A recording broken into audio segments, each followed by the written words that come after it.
जाड़ा अभी गया नहीं है, मजीद धूम मचाएगा। मगरिबी हवाओं का नया सिलसिला आज से पाकिस्तान में दाखिल होगा। मौसम का हाल बताने वालों ने सर्दी में इजाफे और बारिश की नवीज सुना दी।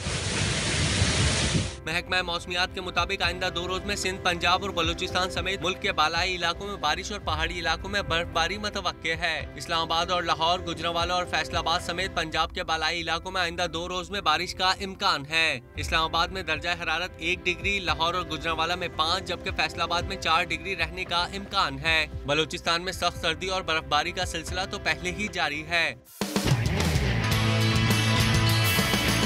महकमा मौसमियात ने कोयटा, ज़ोब और डेरा इस्माइल खान समेत बलूचिस्तान के दीगर इलाकों में हल्की बारिश का इम्कान जाहिर कर दिया। पारा चनार और मोहल्लिका मैदानी इलाकों में भी बर्फबारी जारी है। महकमा मौसमियात ने मालाकंड, हजारा डिवीजन, कश्मीर, मरी और गिलियाद समेत खैबर पख्तूनख्वा, गिलगित बल्तिस्तान और फाटा के मुख्तलिफ इलाकों में बारिश और बर्फबारी की पेशगोई की है। मगरिबी हवाएं सिंध में भी डेरा जमाएंगी। कराची में जाती सर्दी में एक बार फिर जान पड़ेगी। महकमा मौसमियात के मुताबिक अब्र रहमत शहर गाइस समेत बालाई सिंध में भी बरसेगी।